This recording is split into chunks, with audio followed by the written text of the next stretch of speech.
السلام عليكم ورحمة الله وبركاته.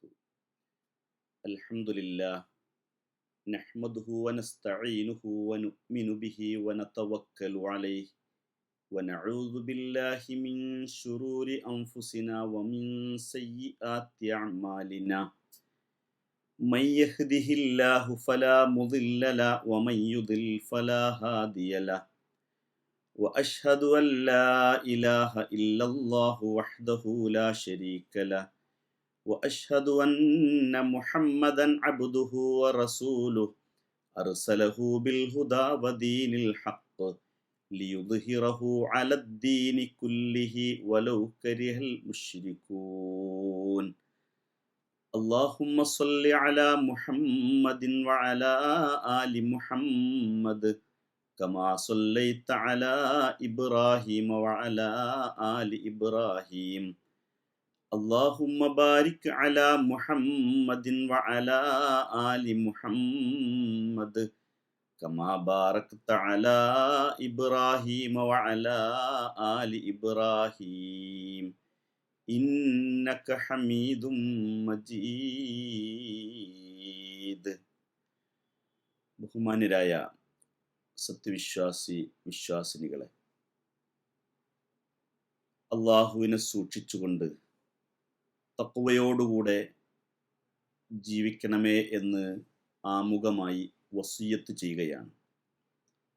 ഇന്ന് അറഫാ സുദിനത്തിൽ, അറഫാ സംഗമത്തിൽ വെച്ച് ബഹുമാന്യനായ അഷ്ശൈഖ് doctor Ali Ibnu Abdurahman al Hudaifi, മദീനയിലെ മസ്ജിദുൻ നബവിയിലെ ഇമാമായ അഷ്ശൈഖ് നടത്തിയിട്ടുള്ള അറഫ പ്രഭാഷണത്തിൻ്റെ സംഗ്രഹമാണ് ഞാൻ ഇവിടെ നിങ്ങളുടെ മുമ്പിൽ അവതരിപ്പിക്കുന്നത്.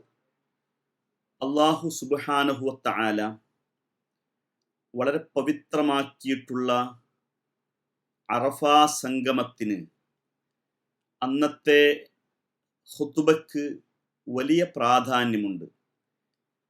വളരെ ഗൗരവത്തിലുള്ള വിഷയങ്ങളാണ് ഷെയ്ഖ് അലി ഇബ്നു അബ്ദുറഹ്മാൻ അൽ ഹുദൈഫി തൻ്റെ അറഫ പ്രഭാഷണത്തിൽ ഉണർത്തിയിട്ടുള്ളത്.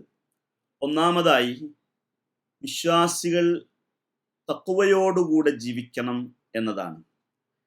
അല്ലാഹു സുബ്ഹാനഹു വ തആല സൂറ ഹജ്ജിലെ ആദ്യ വചനത്തിൽ തന്നെ ഉണർത്തുന്ന കാര്യം, യാ അയ്യുഹന്നാസ് ഇത്തഖൂ റബ്ബക്കും ഇന്ന സൽസലത്തസ് സഅത്തി ശൈഉൻ അളീം.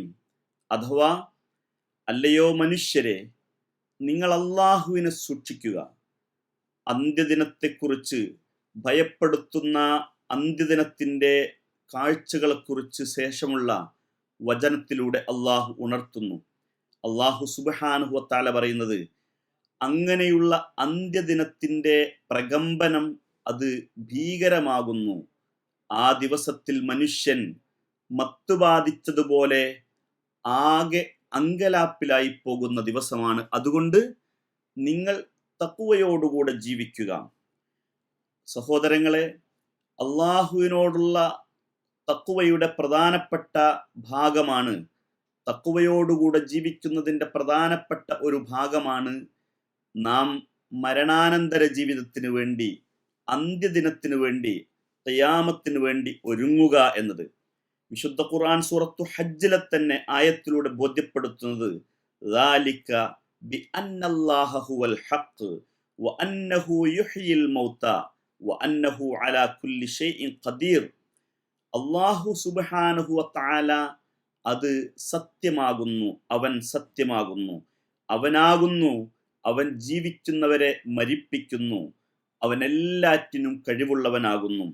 ശേഷം അല്ലാഹു പറയുന്നത്, വഅന്നസ്സഅത ആതിയത്തുൽ ലാ റൈബ ഫീഹാ. ഖിയാമത്ത് നാൾ, അന്ത്യദിനം എന്നത് വസ്തുതയാകുന്നു, ഒരിക്കലും തന്നെ നിഷേധിക്കാൻ സാധിക്കാത്ത യാഥാർത്ഥ്യമാണ്.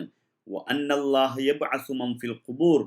മരണപ്പെട്ട് ഖബറിടങ്ങളിലുള്ള ആളുകളെ അന്നേ ദിവസം അള്ളാഹു പുനരുജ്ജീവിപ്പിക്കും, എഴുന്നേൽപ്പിച്ചു കൊണ്ടുപോകും. അതുകൊണ്ട് ഒരു തഖ്വയുള്ള മനുഷ്യൻ അവൻ തൻ്റെ പരലോക ജീവിതത്തിന് വേണ്ടി ഒരുങ്ങണം എന്നാണ് അള്ളാഹു സുബ്ഹാനഹു വ തആല വിശ്വാസികളെ പഠിപ്പിക്കുന്നത്. ഈ പരലോക ജീവിതത്തിന് വേണ്ടിയുള്ള ഒരുക്കത്തിലെ മർമ്മപ്രധാനമായ ഭാഗമാണ് തൗഹീദ് എന്നത്.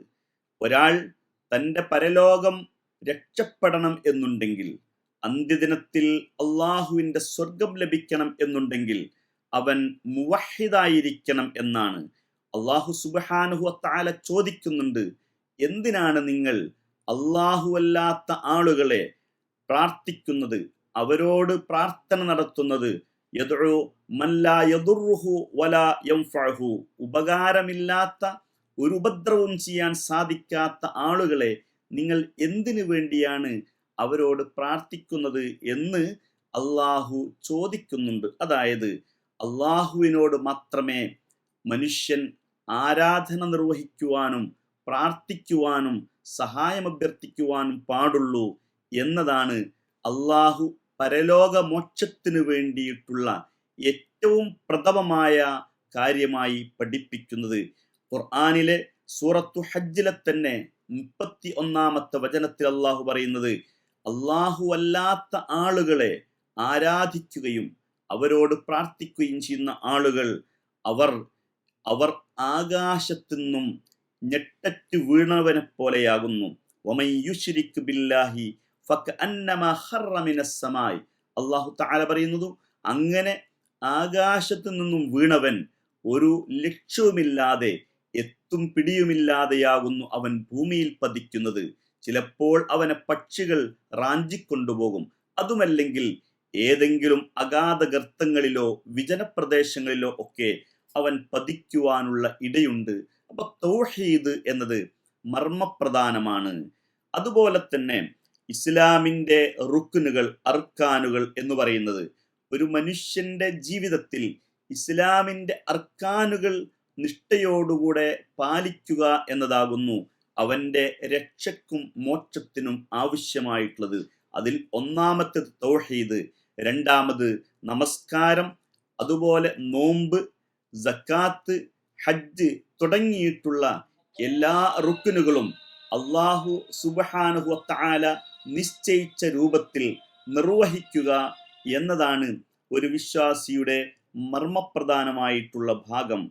അങ്ങനെ അർക്കാനുകൾ, അള്ളാഹുവിൻ്റെ ദീനിൻ്റെ സ്തംഭങ്ങൾ നിർവഹിക്കുമ്പോൾ ഒരു വിശ്വാസിയുടെ മനസ്സിലുണ്ടാകേണ്ടത് പടച്ചവനെക്കുറിച്ചുള്ള ബോധവും പരലോകത്തെക്കുറിച്ചുള്ള ഭയപ്പാടും ഭക്തിയുമാണ്.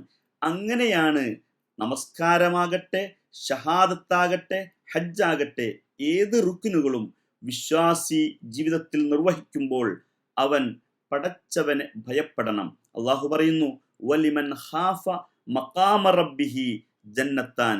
അള്ളാഹുവിൻ്റെ സ്ഥാനത്തെ ഭയപ്പെട്ടുകൊണ്ട് ഇങ്ങനെയുള്ള കർമ്മങ്ങളൊക്കെ നിർവഹിക്കുന്ന ആളുകൾക്ക് അവർക്ക് 2 സ്വർഗമാകുന്നു എന്ന് അള്ളാഹു വാഗ്ദാനം ചെയ്യുന്നു. ചുരുക്കത്തിൽ ഇസ്ലാമിൻ്റെ സ്തംഭങ്ങൾ വളരെ പവിത്രമായി പരിഗണിക്കുകയും ഭക്തിയോടുകൂടെ നിർവഹിക്കുകയും ചെയ്യണം. അങ്ങനെ നിർവഹിക്കുമ്പോൾ നമുക്കറിയാം, ക്ഷമയും സഹനവും അനിവാര്യമാണ്. അർക്കാനുകളിൽ ഇസ്ലാമിൻ്റെ റുക്നുകളിൽപ്പെട്ട വളരെ പ്രധാനപ്പെട്ട ഒരു റുക്നാകുന്നു ഹജ്ജ് കർമ്മം എന്ന് പറയുന്നത്. ഈ ഹജ്ജ് കർമ്മം നിർവഹിക്കുവാൻ വലിയ ത്യാഗവും പരിശ്രമവും ക്ഷമയും അനിവാര്യമാകുന്നു. അങ്ങനെ ക്ഷമയുള്ള ആളുകൾക്കാകുന്നു സർവശക്തനായ റബ്ബ് പരിപൂർണമായ പ്രതിഫലം നൽകുന്നത് എന്ന് ഖുർആനിലൂടെ അവൻ നമ്മെ പഠിപ്പിക്കുന്നു. ഇന്നമാ യുവഫസ്വാബിറൂന അജ്റഹും ബിഗൈരി ഹിസാബ്. അള്ളാഹു ഈ കാര്യം വ്യക്തമാക്കുന്നത്, ക്ഷമയോടുകൂടെ ഇത്തരം പ്രവർത്തനങ്ങളിൽ അനുഷ്ഠിക്കുന്നവൻ, നിർവഹിക്കുന്നവൻ, അവന് അള്ളാഹുവിൻ്റെ പ്രതിഫലം കണക്കില്ലാതെ അള്ളാഹു പരിപൂർണമായി നൽകുമെന്നാണ്. അതോടൊപ്പം തന്നെ നമ്മൾ മനസ്സിലാക്കേണ്ടത്, അള്ളാഹു സുബ്ഹാനഹു വ തആല ഇത്തരത്തിൽ മഹത്തരമായിട്ടുള്ള നിഷ്ഠയോടുകൂടെ അവന് വേണ്ടി ഇബാദത്തെടുക്കുവാൻ നമുക്ക് അവസരം നൽകിയതിന് അള്ളാഹുവിനോട് നന്ദി ഉള്ള ആളുകളായിരിക്കണം. നന്ദി കാണിക്കുന്ന ആളുകളെയാകുന്നു അള്ളാഹു ഇഷ്ടപ്പെടുന്നത്. പടച്ചറബ് ഈ ദുനിയാവിൽ അവൻ്റെ ചര്യക്ക് അവൻ്റെ നടപടിക്രമങ്ങളുണ്ട്. അവൻ ഏതൊരു കാര്യവും നിർവഹിക്കുമ്പോൾ അതിന് ചില നടപടിക്രമങ്ങളുണ്ട്. ആ നടപടിക്രമങ്ങളിൽപ്പെട്ട ഒന്നാകുന്നു അള്ളാഹുവിന് നന്ദിയോടുകൂടെ ജീവിക്കുന്ന ആളുകൾക്ക് അവൻ അനുഗ്രഹങ്ങൾ വർദ്ധിപ്പിക്കും എന്നത്. ലഇൻ ശക്കർത്തും ലഅസീദന്നക്കും, നിങ്ങൾ നന്ദിയുള്ളവരാണ് എങ്കിൽ ഞാൻ നിങ്ങൾക്ക് അധികരിപ്പിച്ചു തരുമെന്നാണ്. നേരെ തിരിച്ച് ഒരു വിശ്വാസി, ഒരു മനുഷ്യൻ നന്ദികേട് കാണിച്ചാൽ, ഒരു സമൂഹം നന്ദികേട് കാണിച്ചാൽ, ഒരു രാജ്യക്കാർ നന്ദികേട് കാണിച്ചാൽ ആ രാജ്യക്കാരെ അള്ളാഹു പിടികൂടുക തന്നെ ചെയ്യും എന്നാകുന്നു വിശുദ്ധ ഖുർആനിലൂടെ അള്ളാഹു പറയുന്നത്. വകഅയ്യിൻ മിൻ ഖർയത്തിൻ അഹ്ലക്നാഹാ വഹിയ ളാലിമ, എത്ര എത്ര ജനപദങ്ങളെയാകുന്നു, എത്ര എത്ര സമൂഹങ്ങളെയാകുന്നു നാം നശിപ്പിച്ചത് അവർ അക്രമികളായത് കാരണത്താൽ എന്ന് അള്ളാഹു ഓർമ്മപ്പെടുത്തുന്നു. അപ്പോൾ അള്ളാഹുവിൻ്റെ നടപടിക്രമം എന്ന് പറയുന്നത് ദുനിയാവിൽ നന്മയോടുകൂടെ, നിഷ്ഠയോടുകൂടെ, തഖ്വയോടുകൂടെ നന്ദിയുള്ളവരായി ജീവിക്കുന്ന ആളുകൾക്ക് അള്ളാഹു ദുനിയാവിലും ആഖിറത്തിലും അനുഗ്രഹം ചൊരിയുക എന്നതാണ്. അങ്ങനെ ആ നന്ദിയുടെ ഭാഗമായി കൊണ്ടാകുന്നു നമ്മൾ ഈ അറഫയിൽ സംഗമിച്ചിട്ടുള്ളത്, ഈ ഹജ്ജിന് നമ്മളെല്ലാവരും എത്തിയിട്ടുള്ളത്. അള്ളാഹുവിൻ്റെ കൽപ്പന ഇബ്രാഹിം നബിയിലൂടെ അള്ളാഹു പ്രഖ്യാപിച്ചത് വഅദ്ദിൻ ഫിന്നാസി ബിൽ ഹജ്ജി യഅതൂക റിജാലൻ വഅലാ കുല്ലി ളാമിരിൻ യഅതീന മിൻ കുല്ലി ഫജ്ജിൻ അമീഖ്. ഹജ്ജിലെ സൂറത്തു ഹജ്ജിലെ 27-ാമത്തെ ആയത്തിലൂടെ അള്ളാഹു ഇബ്രാഹിം നബിയോട് കൽപ്പിക്കുകയാണ് ഹജ്ജിന് വേണ്ടി പ്രഖ്യാപനം നിർവഹിക്കുവാൻ ആളുകൾ കാൽനടയായും വാഹനങ്ങളിലായും ഇടുങ്ങിയ വഴികളിലൂടെയും എല്ലാ ദിക്കുകളിലൂടെയും ഇങ്ങോട്ടേക്ക് എത്തിച്ചേരട്ടെ. ഈ മസ്ജിദുൽ ഹറാമും ഈ മുഖദ്ദസാക്കപ്പെട്ടിട്ടുള്ള പ്രദേശങ്ങളിലും അവർ എത്തി ഹജ്ജ് കർമ്മം നിർവഹിക്കട്ടെ എന്ന് പ്രഖ്യാപിക്കുവാൻ വേണ്ടി ഇബ്രാഹിം നബിയോട് അള്ളാഹു കൽപ്പിക്കുന്നുണ്ട്. ആ പ്രഖ്യാപനത്തിൻ്റെ ഉത്തരമായി കൊണ്ടാകുന്നു നാം ഇവിടെ ഒരുമിച്ച് കൂടിയിട്ടുള്ളത്. ഈ ഹജ്ജ് വേളയിൽ, ഈ അറഫാ സംഗമത്തിൽ ഈ ഒരുമിച്ചുകൂടൽ നമ്മളോട് സംസാരിക്കുന്നത് ഒന്നാമത് തൗഹീദിന്റെ പ്രഖ്യാപനമാകുന്നു. അള്ളാഹു ഖലീലുല്ലാഹി ഇബ്രാഹിം നബിയോട് കഅബാലയം പണിയുവാൻ വേണ്ടി കൽപ്പിച്ചതിന് ശേഷം അവർ രണ്ടുപേരോടും, ഇസ്മായിലിനോടും ഇബ്രാഹിം നബിയോടും അള്ളാഹു അതിനുവേണ്ടി കൽപ്പിച്ചതിന് ശേഷം അള്ളാഹു സുബ്ഹാനഹു വ തആല പറയുന്നുണ്ട്, അങ്ങനെ നാം ഈ ഭവനത്തെ ഇബ്രാഹിം നബിക്ക് സൗകര്യപ്പെടുത്തി കൊടുത്തു. എന്തിന്? അല്ലാ തുശ്രിക ബി ശൈഅ, ഒന്നിനെയും പങ്കുചേർക്കാതെ ജീവിക്കുവാൻ വേണ്ടി, മറ്റൊരാളെയും ആരാധിക്കാതെ, ഒരാളോടും ഒരു മൂർത്തിയോടും പ്രാർത്ഥിക്കാതെ ഏകനായ റബ്ബിനോട് മാത്രം പ്രാർത്ഥിക്കുവാൻ വേണ്ടി ഈ ഭവനത്തെ സൗകര്യപ്പെടുത്തി എന്ന് അള്ളാഹു പറയുന്നുണ്ട്. ആ ഒരു പ്രഖ്യാപനമാകുന്നു ഇന്ന് ഹജ്ജിലൂടെ നമ്മൾ നിർവഹിക്കുന്നത്. അള്ളാഹുവിൻ്റെ ഏകത്വത്തെയാകുന്നു നമ്മൾ പ്രഖ്യാപിക്കുന്നത്. തൽബിയത്തിലൂടെ അള്ളാഹുവെ നിനക്ക് നാം ഉത്തരം നൽകിയിരിക്കുന്നു എന്നതാണ് നമ്മൾ പ്രഖ്യാപിക്കുന്നത്. അതോടൊപ്പം ഹജ്ജ് വേള എന്ന് പറയുന്നത് വിശ്വാസികൾക്ക് പരസ്പരം അറിയാനും പരസ്പരം പരിചയപ്പെടുവാനും പരസ്പര സ്നേഹം പുതുക്കുവാനും ഐക്യപ്പെടുവാനുമുള്ള ഒരു വേളയാകുന്നു. ഈ സന്ദർഭത്തിൽ വിശ്വാസികൾ എന്ന നിലക്ക് ലോകത്തിൻ്റെ വിവിധ ദിക്കുകളിൽ നിന്നെത്തിയിട്ടുള്ള നാം പരസ്പരം ഏകോദര സഹോദരങ്ങളായി ജീവിക്കുവാനുള്ള ഒരു അവസരമാകുന്നു. അതിലൂടെ നമ്മുടെ സ്നേഹവും ഐക്യവുമാകുന്നു നാം പ്രഖ്യാപിക്കുന്നത്. അതോടൊപ്പം തന്നെ ഈ അറഫാ സംഗമത്തിൽ, ഇതുപോലെ ഒരു സംഗമത്തിലാണ് പ്രവാചകൻ സല്ലല്ലാഹു അലൈഹി വസല്ലം തിരുമേനിയിലൂടെ, വിശുദ്ധ ഖുർആനിലൂടെ അല്ലാഹു തആല നിങ്ങൾക്ക് നിങ്ങളുടെ മതത്തെ പൂർത്തീകരിച്ചു എന്ന് പ്രഖ്യാപിക്കുന്നത്. അൽ യൗമ അക്മൽതു ലക്കും ദീനക്കും വഅത്മംതു അലൈക്കും നിഅമതി വറദീതു ലക്കുമുൽ ഇസ്ലാമ ദീന. ഇന്നേ ദിവസം അള്ളാഹു അവൻ്റെ ദീനിനെ നിങ്ങൾക്ക് പൂർത്തീകരിച്ചു എന്ന് അറഫയിൽ വെച്ചാകുന്നു അള്ളാഹുവിൻ്റെ പ്രഖ്യാപനമുണ്ടാകുന്നത്. ആ നിലയിൽ ഇസ്ലാം പരിപൂർണമായി പ്രവാചകൻ സല്ലല്ലാഹു അലൈഹി വസല്ലം തിരുമേനി നമുക്ക് നൽകിയിട്ടുണ്ട്. അതിൻ്റെ അടിസ്ഥാനത്തിൽ ഒരു വിശ്വാസിയുടെ ബാധ്യത എന്നത് ആ പ്രവാചകനെ പിൻപറ്റുക, വിശുദ്ധ ഖുർആനിനെ അംഗീകരിച്ച് അനുസരിച്ച് ജീവിക്കുക എന്നാണ്. ആ നിലക്ക് പ്രവാചകനെ പിൻപറ്റിക്കൊണ്ട് ജീവിക്കുമ്പോൾ നമ്മൾ ഈ ഹജ്ജിന്റെ കർമ്മങ്ങളിലും ആ പ്രവാചകൻ സല്ലല്ലാഹു അലൈഹി വസല്ലമ തിരുമേനിയാകുന്നു അനുധാവനം ചെയ്യുന്നത്. നമ്മൾ പരിശുദ്ധ കഅബാലയത്തെ തവാഫ് ചെയ്യുന്നു, അതുപോലെ മിനയിൽ തമ്പടിക്കുന്നു, പിന്നീട് അറഫയിൽ സംഗമിക്കുന്നു, അറഫയിൽ നിന്ന് മുസ്ദലിഫയിലേക്ക് നീങ്ങുന്നു, വീണ്ടും ദുൽഹജ്ജ് 10 മിനായിൽ നമ്മൾ ജംറകളിൽ എറിയുന്നു, ബലികർമ്മം നിർവഹിക്കുന്നു, തവാഫും സഅയും നിർവഹിക്കുന്നു, ഇങ്ങനെ തഹല്ലുലാകുന്നു തുടങ്ങിയിട്ടുള്ള ഓരോ കർമ്മങ്ങളും ഹജ്ജിന്റെ കർമ്മങ്ങളൊക്കെ പ്രവാചകൻ സല്ലല്ലാഹു അലൈഹി വസല്ലമ തിരുമേനിയുടെ ചര്യയെ പിൻപറ്റിക്കൊണ്ട് പ്രവാചകനെ അനുധാവനം ചെയ്തുകൊണ്ടാകുന്നു നമ്മൾ നിർവഹിക്കുന്നത്.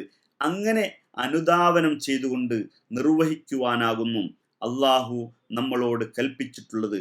അതോടൊപ്പം തന്നെ ഇന്നത്തെ ഈ സുദിനം എന്ന് പറയുന്നത്, അറഫ സംഗമം, യൗമു അറഫ എന്ന് പറയുന്നത് ഏറ്റവും ശ്രേഷ്ഠമാക്കപ്പെട്ട ദിനങ്ങളിൽ ഒന്നാകുന്നു.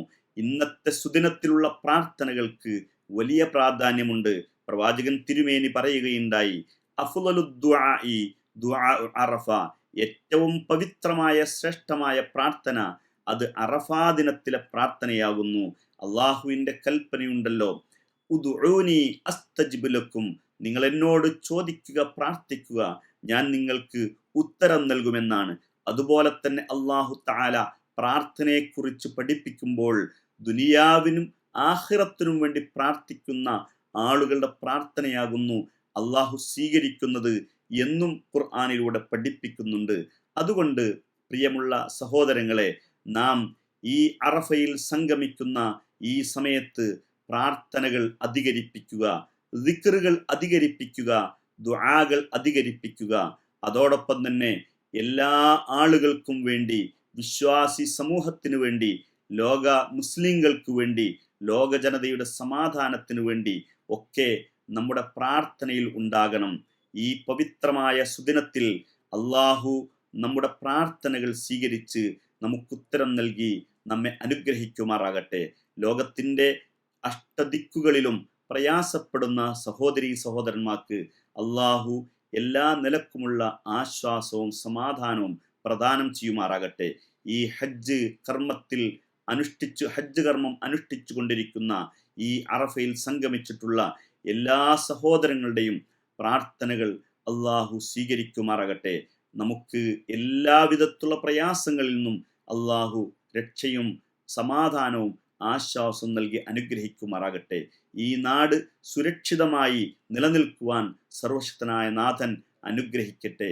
ഇവിടെയുള്ള ഭരണാധികാരികളും ഈ ഹജ്ജിന് നേതൃത്വം നൽകുന്ന എല്ലാ ആളുകൾക്കും അള്ളാഹു അർഹമായ തക്കതായ പ്രതിഫലം നൽകി അനുഗ്രഹിക്കുമാറാകട്ടെ. വആഖിറു ദഅവാന അനിൽ ഹംദുലില്ലാഹി റബ്ബിൽ ആലമീൻ. വസ്സലാമു അലൈക്കും വറഹ്മത്തുള്ളാഹി വബറകാതുഹു.